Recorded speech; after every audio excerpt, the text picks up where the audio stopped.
नमस्कार दोस्तों, राधे राधे। प्रेम से बोले श्री सत्यनारायण भगवान की जय। वेदों के अनुसार सत्यनारायण कथा हज करने से हजारों वर्षों के यज्ञ के बराबर फल मिलता है। सत्यनारायण कथा को सुनने से भी सौभाग्य की प्राप्ति होती है। पौराणिक कथा के अनुसार सत्यनारायण कथा को सुनने वालों को उपवास अवश्य करना चाहिए। ऐसा माना जाता है कि श्री हरि विष्णु के जीवन के सभी समस्याओं को दूर करने में सक्षम है। स्कंद पुराण के अनुसार सत्यनारायण भगवान विष्णु का स्वरूप है। कहा जाता है कि ऐसी स्थिति में सत्यनारायण कथा सुनने और करने से भगवान विष्णु भक्त पर कृपा करते हैं और इससे सभी के जीवन में खुशहाली और शांति आती है। सत्यनारायण भगवान की कथा की विधि। पूर्णिमा या एकादशी के दिन शाम के समय स्नान से निर्मित होकर पूजा स्थान में आसन पर बैठ जाएं। पूजा के स्थान पर रंगोली बनाने के बाद उस रंगोली पर चौकी को रखकर फिर उस पर सतियां बनाते हुए उस सतियों पर केले के पत्ते रखकर सुंदर सिंहासन पर भगवान का चित्र अथवा शालिग्राम जी को और गणेश जी की मूर्ति विराजमान करने के बाद कलश रखें। सबसे पहले कलश की पूजा करके फिर श्री गणेश, गौरी, वरुण, विष्णु आदि सभी देवताओं का ध्यान करके पूजन करें और संकल्प लें कि मैं सत्यनारायण भगवान का पूजन तथा कथा का श्रवण सदैव करूँगा। फिर पुष्प हाथ में लेकर सत्यनारायण भगवान का ध्यान करें। इसके बाद श्री सत्यनारायण भगवान जी की कथा पढ़ें। कथा के बाद भोग लगाएं, आरती कर कर प्रसाद बांटें और बड़ों का आशीर्वाद लें। सत्यनारायण पूजा और कथा सुनने में आप किसी विद्वान पंडित की भी मदद ले सकते हैं। सत्यनारायण भगवान की पूजा का बहुत अधिक महत्व होता है। श्री सत्यनारायण व्रत कथा के 5 अध्याय हैं, जिनका श्रवण करने से मनुष्य के सभी कष्ट मिट जाते हैं। अब सुनते हैं श्री सत्यनारायण भगवान व्रत कथा के पहले अध्याय की कथा। एक समय की बात है, नैसी रण तीर्थ में सौनकादिक 88,000 ऋषियों ने सूत जी से पूछा, हे प्रभु, इस कलयुग में वेद विद्या रहित मनुष्य को प्रभु भक्ति किस प्रकार मिल सकती है तथा उनका उद्धार कैसे होगा। हे मुनि श्रेष्ठ, ऐसा कोई उपाय बताइए जिससे थोड़े समय में ही पुण्य मिले और मनोवांछित फल मिल जाए। इस प्रकार की कथा सुनने में हम लोग इच्छा रखते हैं। सभी शास्त्रों के ज्ञाता सूत जी बोले, हे वैष्णव, मैं पूज्य आप सभी प्राणियों के हित के बारे में पूछे, इसलिए मैं एक श्रेष्ठ और बहुत ही महत्वपूर्ण व्रत के बारे में आप लोगों को जरूर बताऊंगा, जिसके बारे में नारद जी ने लक्ष्मी नारायण जी से पूछा था और लक्ष्मीपति श्री हरि ने नारद जी से कहा था। अब आप भी इसे सुनिए। एक समय की बात है, नारद जी दूसरों के हित की इच्छा के लिए अनेकों लोकों में घूमते हुए मृत्यु लोक में जा पहुँचे, जहाँ उन्होंने अनेक योनि में जन्मे सभी मनुष्य को अपने कर्मों के अनुसार पीड़ा झेलते हुए देखा। उनका दुख देखकर नारद जी सोचने लगे कि ऐसा क्या किया जाए जिससे निश्चित रूप से मानव के दुखों का अंत हो जाए। इस विचार पर मनन करते हुए वह विष्णु लोक में गए। वहाँ वह नारायण की स्तुति करने लगे और बोले, हे भगवान, आप अत्यंत शक्ति से संपन्न हैं, निगुण स्वरूप सृष्टि के कारण भक्तों को दुख को हरने वाले हैं, आपको मेरा प्रणाम है। नारद जी की स्तुति सुन भगवान विष्णु बोले, हे मुनि श्रेष्ठ, आपके मन में क्या है सो निसंकोच कहें। इस पर नारद जी बोले कि मृत्यु लोक में अनेक योनियों में जन्मे मनुष्य अपने कर्मों के द्वारा अनेकों दुख को दुखी हो रहे हैं। हे प्रभु, आप तो यह बताइए कि वो मनुष्य थोड़े प्रयास से ही अपने दुखों से कैसे छुटकारा पा सकते हैं। तब श्री हरि बोले, हे नारद, मनुष्यों की भलाई के लिए तुमने बहुत उत्तम प्रश्न पूछा है। स्वर्ग लोक में मनुष्य लोगों दोनों में एक दुर्लभ उत्तम व्रत है जो पुण्य देने वाला है। आज प्रेम वश होकर मैं तुमसे कहता हूँ, श्री सत्यनारायण भगवान का व्रत अच्छी तरह विधान पूर्वक करके मनुष्य तुरंत ही यहाँ सुख भोग कर मरने पर मोक्ष पाता है। श्री हरि के वचन सुनकर नारद जी बोले कि व्रत का क्या फल है। हे प्रभु, उस व्रत का क्या विधान है? यह व्रत किसने किया था? इस व्रत को किस दिन करना चाहिए? आप सब कुछ विस्तार से बताएं। नारद जी की बात सुनकर फिर श्री हरि बोले, दुख व सुख को शोक को दूर करने वाला, ये सभी स्थानों पर विजय दिलाने वाला, मानव को भक्ति श्रद्धा के साथ शाम में श्री सत्यनारायण भगवान की पूजा धर्म परायण होकर ब्राह्मणों व बंधुओं के साथ करने, साथ ही साथ यथाशक्ति अनुसार भक्ति भाव से भगवान का भोग लगाना चाहिए। ब्राह्मणों सहित बंधु बांधवों को भी भोजन कराएं, उसके बाद स्वयं भोजन करें। कीर्तन भजन के साथ भगवान की भक्ति में लीन हो जाएं। इस तरह से सत्यनारायण भगवान का यह व्रत करने पर मनुष्य की सारी इच्छाएं निश्चित रूप से पूरी होती हैं। इस कली काल अर्थात कलयुग में मृत्यु लोक में मोक्ष का यही एक सरल उपाय है। इसी तरह से श्री सत्यनारायण भगवान के पहले अध्याय की समाप्ति हुई। अब सुने दूसरा अध्याय। श्री सूत जी बोले, हे महामुनि, अब मैं पुनः पूर्व काल में जिसने सत्यनारायण व्रत को किया था उसे भली भांति विस्तार पूर्वक कहूँगा। रमणीय काशी नगर में कोई अत्यंत निर्धन ब्राह्मण रहा करता था। भूख और प्यास से व्याकुल होकर वह प्रतिदिन पृथ्वी पर भटकता रहता था। ब्राह्मण प्रिय भगवान ने उसे दुखी ब्राह्मण को देखकर वृद्ध ब्राह्मण का रूप धारण करके उस ब्राह्मण से आदर पूर्वक पूछा, हे विप्रिय, प्रतिदिन अत्यंत दुखी होकर तुम किस लिए पृथ्वी पर भ्रमण करते हो? हे द्विजसेठ, यह बतलाओ, मैं सुनना चाहता हूँ। ब्राह्मण बोला, हे प्रभु, मैं अत्यंत दरिद्र ब्राह्मण हूँ और भिक्षा के लिए पृथ्वी पर घूमता रहता हूँ। यदि मेरी इस दरिद्रता को दूर करने का आप कोई उपाय जानते हो तो कृपया पूर्वक बतलाएं। वृद्ध ब्राह्मण बोले, हे ब्राह्मणदेव, सत्यनारायण भगवान विष्णु अभिष्ट फल देने वाले हैं। हे प्रिय, तुम उत्तम व्रत करो जिसे करने से मनुष्य सभी दुखों से मुक्त हो जाता है। व्रत के विधान को भी ब्राह्मण से विस्तार पूर्वक कहकर वृद्ध रूपधारी भगवान विष्णु वहीं पर अर्तन ध्यान हो गए। वृद्ध ब्राह्मण ने जैसा कहा था उस व्रत को अच्छी तरह मैं वैसा ही करूँगा। यह सोचते हुए ब्राह्मण को रात में नींद नहीं आई। अगले दिन प्रातः काल उठकर सत्यनारायण का व्रत करूंगा ऐसा संकल्प करके वह ब्राह्मण भिक्षा के लिए चल पड़ा। उस दिन ब्राह्मण को भिक्षा में बहुत सा धन प्राप्त हुआ। उसी धन से वह बंधु बांधवों के साथ भगवान सत्यनारायण का व्रत किया। इस व्रत के प्रभाव से वह श्रेष्ठ ब्राह्मण सभी दुखों से मुक्त होकर समस्त संपत्तियों से संपन्न हो गया। उस दिन से लेकर प्रत्येक महीने उसने यह व्रत किया। इस प्रकार भगवान सत्यनारायण के इस व्रत को करके वह श्रेष्ठ ब्राह्मण सभी पापों से मुक्त हो गया और उसे दुर्लभ मोक्ष की प्राप्ति हुई। हे विप्रिय, पृथ्वी पर जब भी कोई मनुष्य श्री सत्यनारायण भगवान का व्रत करता है उसी समय उसके समस्त दुख नष्ट हो जाते हैं। हे ब्राह्मणों, इस प्रकार भगवान सत्यनारायण ने महात्मा नारद जी से जो कुछ कहा मैं वह सब आप लोगों से कह दिया। आगे अब मैं क्या कहूँ? हे मुनि, इस पृथ्वी पर उस ब्राह्मण से सुने हुए व्रत को किसने किया, हम सब वो सुनना चाहते हैं। उस व्रत पर हमारी श्रद्धा हो रही है। श्री सूत जी बोले, मुनियों, पृथ्वी पर जिसने यह व्रत किया उसे आप लोग सुने। एक बार वह द्विजसेठ अपनी धन संपत्ति के अनुसार बंधु बांधवों तथा परिवारजनों के साथ व्रत करने के लिए उद्यत हुआ। इसी बीच एक लकड़हारा वहां पर आया। लकड़ी बाहर रखकर उस ब्राह्मण के घर गया। प्यास से व्याकुल वह उस ब्राह्मण को व्रत करता हुआ देखकर प्रणाम करके बोला, हे प्रभु, आप यह क्या कर रहे हैं? इसके करने से क्या फल की प्राप्ति होती है, सो विस्तार पूर्वक कहिए। तब महात्मा ने कहा, यह सत्यनारायण भगवान व्रत है जो सभी मनोरथ को प्रदान करने वाला है। उसी प्रभाव से मुझे यह सब धन, महान धन आदि प्राप्त हुआ है। जल पीकर तथा प्रसाद ग्रहण करके वह नगर को चला गया। सत्यनारायण देव के लिए मन में ऐसा सोचने लगा कि आज लकड़ी बेचने से जो धन प्राप्त होगा उसी धन से भगवान सत्यनारायण का श्रेष्ठ व्रत करूंगा। इस प्रकार मन में चिंतन करता हुआ लकड़ी को मस्तक पर रखकर उस सुंदर नगर में गया जहाँ धन संपन्न लोग रहते थे। उस दिन उसने लकड़ी का दुगना मूल्य प्राप्त किया। इसके बाद प्रसन्न हृदय से वह पके हुए केले का फल, शर्करा, घी, दूध और गेहूं का चूर्ण सवाया मात्रा में लेकर अपने घर आया। तत्पश्चात उसने अपने बंधुओं को बुलाकर विधि विधान से भगवान श्री सत्यनारायण का व्रत किया। उस व्रत के प्रभाव से वह पुत्र से संपन्न हो गया और इस लोक में अनेक सुखों को भोगकर अंत में सत्यपुर अर्थात बैकुंठ लोक को चला गया। इसी तरह से कथा का दूसरा अध्याय समाप्त हुआ। प्रेम से बोले श्री सत्यनारायण भगवान की जय। अब सुने तीसरा अध्याय।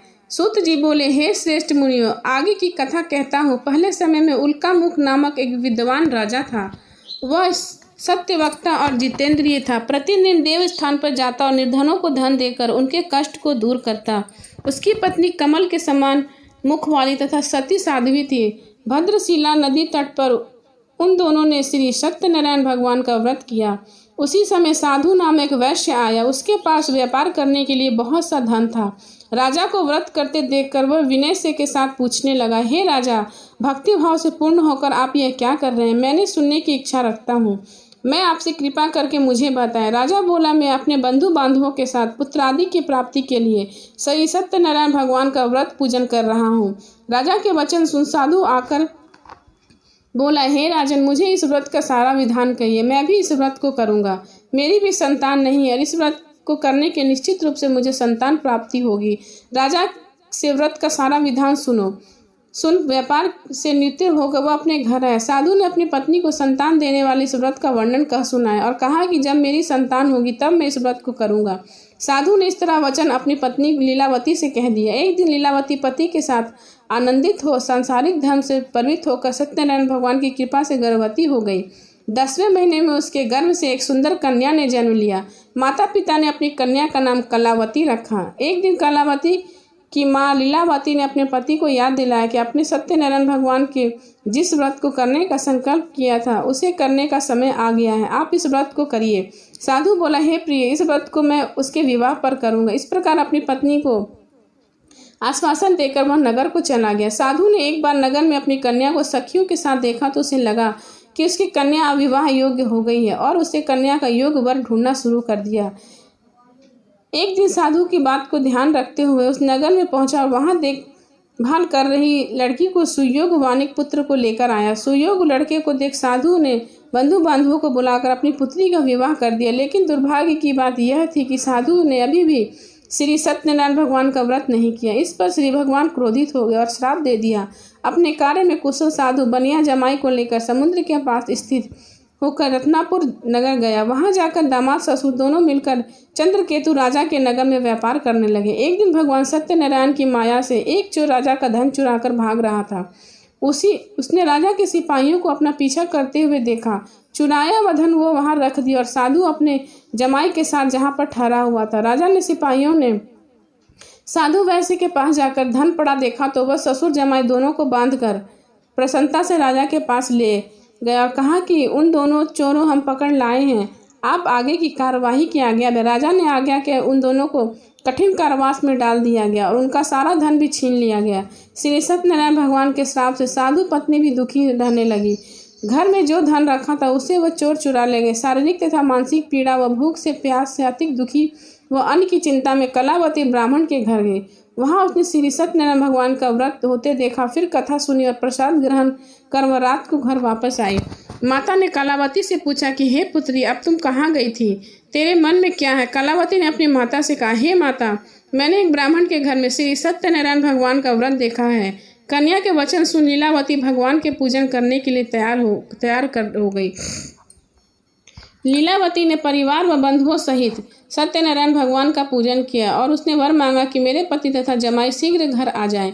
साथ ही प्रार्थना की कि हम सबका अपराध क्षमा करें। श्री सत्यनारायण भगवान इस व्रत से संतुष्ट हो गए और राजा चंद्रकेतु को सपने में दर्शन देकर कहा कि हे राजन, तुमने उन दोनों वैश्यों को छोड़ दो, तुमने उनका जो धन लिया उसे वापस कर दो। अगर ऐसा नहीं किया तो मैं तुम्हारा धन, राज्य व संतान सभी को नष्ट कर दूंगा। राजा को यह बात कहकर वो अंतर्ध्यान हो गया। प्रातःकाल सभा में राजा ने अपना सपना सुनाया। फिर बोला, उन दोनों को कैद से मुक्त करके सभा में बुलाओ। दोनों के आते ही राजा को प्रणाम किया। राजा बोला, वहाँ भाग्य से ऐसा कठिन दुख तुम्हें प्राप्त हुआ, लेकिन अब तुम्हें कोई भय नहीं। ऐसा कह राजा उन दोनों को नए वस्त्र भूषण पहनाया। जितना धन लिया था उससे दुगना उसे वापिस किया। दोनों वैसे अपने घर को चल दिए। श्री सत्यनारायण भगवान व्रत कथा तृतीय अध्याय संपूर्ण हुई। अब सुने चौथा अध्याय। श्री सूत जी बोले, साधु बनिया मंगलाचरण कर और ब्राह्मणों को धन देकर अपने नगर की तरफ चल दिए। साधु कुछ दूर जाने पर भगवान श्री सत्यनारायण की उसकी सत्यता की परीक्षा के विषय में जिज्ञासा हुई। साधु, तुम्हारी नाव में क्या भरा है? तब धन के मद में चूर दोनों महाजनों ने अवहेलना पूर्वक हंसते हुए कहा, दंडी क्यों पूछ रहे हो? क्या कुछ द्रव्य लेने की इच्छा है? हमारी नाव में तो लता और पत्ते आदि भरे हैं। ऐसी निष्ठुर वाणी सुनकर तुम्हारी बात सच हो जाए। ऐसा कहकर दंडी सन्यासी के रूप धारण किए और भगवान कुछ दूर जाकर समुद्र के समीप बैठ गए। दंडी के चले जाने पर नित्य क्रिया करने के पश्चात उत्तराई हुई अर्थात जल में के ऊपर उठी हुई नौका को देखकर साधु अत्यंत आश्चर्य में पड़ गया। नाव में लता और पत्ते आदि देखकर मूर्छित हो पृथ्वी पर गिर पड़ा। सचेत होने पर वनिक पुत्र चिंतित हो गया। तब उसके दामाद ने इस प्रकार कहा, आप शोक क्यों करते हैं? दंडी ने श्राप दिया। इस स्थिति में वे ही चाहें तो सब कुछ कर सकते हैं, इसमें संशय नहीं। अंत उन्हीं की शरण में हम चलते हैं, वही मन की इच्छा पूर्ण होगी। दामाद की बात सुनकर वह साधु बनिया उनके पास गया और दंडी को देखकर उन्हें भक्ति पूर्वक उन्हें प्रणाम किया तथा आदर पूर्वक कहने लगा, आपने सम्मुख मैंने जो कहा था असत्य भाषण रूप अपराध किया, आप मेरे उस अपराध को क्षमा करें। ऐसा कहकर बारंबार प्रणाम कर वह महान शोक में व्याकुल होने लगा। दंडी ने उसे रोता हुआ देखकर कहा, हे मूर्ख, रो मत, मेरी बात सुने। मेरी पूजा में उदासीन होने के कारण तथा मेरी आज्ञा से ही तुमने बारंबार दुख प्राप्त किया। भगवान की ऐसी वाणी सुनकर वह उनकी स्तुति करने लगा। साधु ने कहा, हे प्रिय, यह आश्चर्य की बात है कि आपकी माया से मोहित होने का कारण ब्रह्मा आदि देवता भी आपके गुणों और रूपों को यथावत रूप से नहीं जान पाते। फिर मैं मूर्ख आपकी माया से मोहित होने के कारण कैसे जान सकता हूँ? आप प्रसन्न हो, मैंने अपनी धन संपत्ति के अनुसार आपकी पूजा करूंगा। मैं आपकी शरण में आया हूँ। मेरा जो नौका में स्थित पूरा धन था उसकी तथा मेरी रक्षा करें। उस बनिया भी व्यक्ति युक्त वाणी सुनकर भगवान जनार्दन संतुष्ट हो गए। भगवान हरि उसे अभीष्ट वर प्रदान करके वहीं अंतर ध्यान हो गए। उसके बाद वह साधु अपनी नौका में चढ़ा और उसे धन्य धान्य से परिपूर्ण देकर भगवान सत्यदेव की कृपा से हमारे मनोरथ सफल हो गया। ऐसा कहकर सर्वजनों के साथ उसने भगवान की विधिवत पूजा की।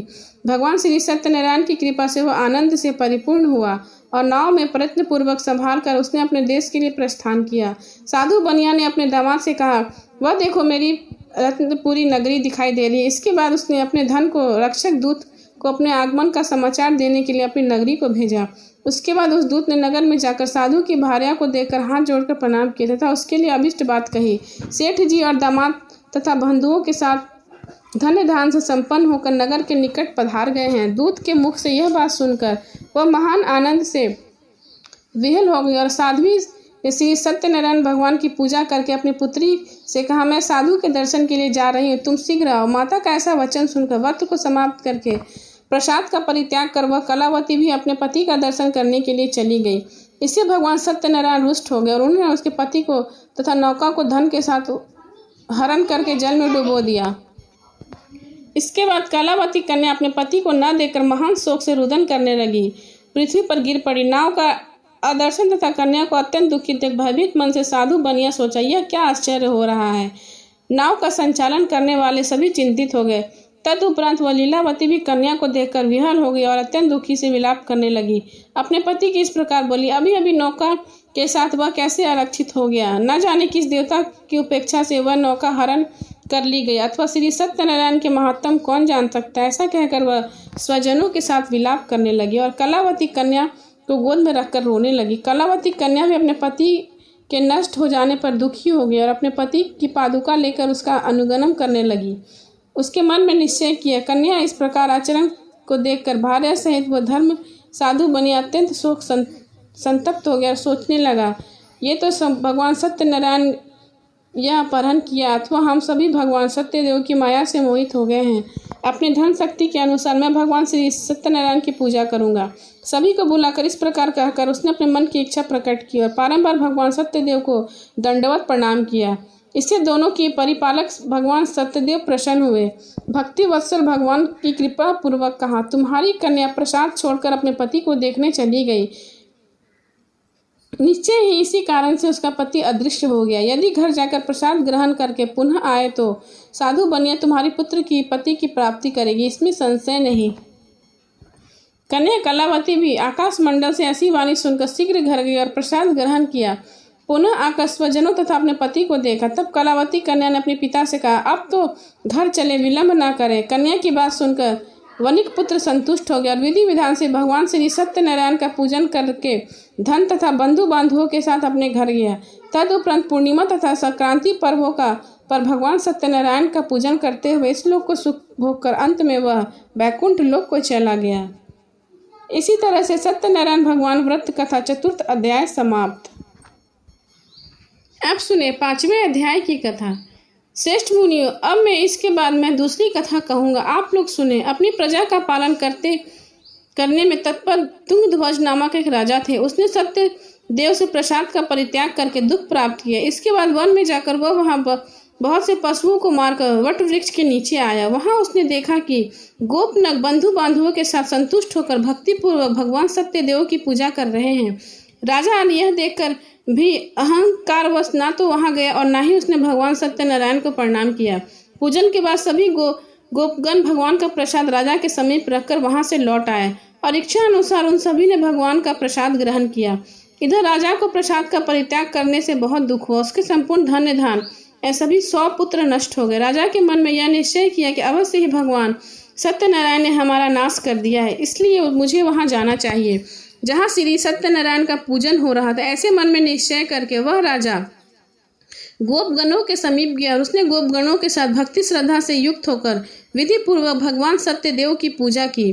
भगवान सत्यदेव की कृपा से पुनः धन और पुत्रों से संपन्न हो गया तथा इस लोक के सभी सुखों को भोगकर अंत में सत्यपूर्व वैकुंठ लोक को प्राप्त हुआ। सूत जी कहते हैं, जो व्यक्ति इस परम दुर्लभ श्री सत्यनारायण व्रत को करता है और पुण्यमयी तथा फल प्रदायिनी भगवान की कथा को भक्ति युक्त होकर सुनता है, उसे भगवान सत्यनारायण की कृपा से धन्य ध्यान आदि की प्राप्ति होती है।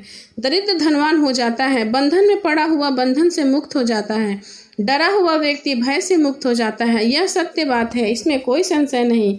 इस लोक में वह सभी स्थित फलों का भोग प्राप्त करके अंत में सत्यपुर वैकुंठ लोक को जाता है। हे ब्राह्मण, इस प्रकार मैंने आप लोगों से भगवान सत्यनारायण के व्रत को कहा है, जिसके करके मनुष्य सभी दुखों से मुक्त हो जाता है। कलयुग में तो भगवान सत्यदेव की पूजा विशेष फल प्रदान करने वाली है। भगवान विष्णु को ही कुछ लोग काल, कुछ लोग सत्य, कुछ लोग ईश और कुछ लोग सत्यदेव तथा दूसरे लोग सत्यनारायण भगवान से नाम से कहेंगे। अनेक रूप धारण करके भगवान सत्यनारायण सभी का मनोरथ सिद्ध करते हैं। कलयुग में सनातन भगवान विष्णु ही सत्यवत रूप धारण करके सभी का मनोरथ पूर्ण करने वाले होंगे।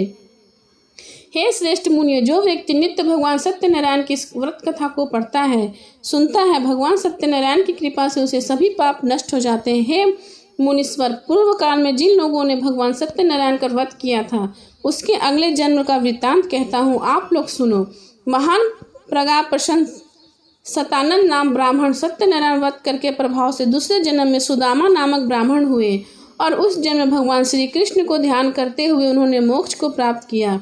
लकड़हारा भिल गुहू का राजा हुआ और अगले जन्म में उसने भगवान श्री राम की सेवा करके मोक्ष को प्राप्त किया।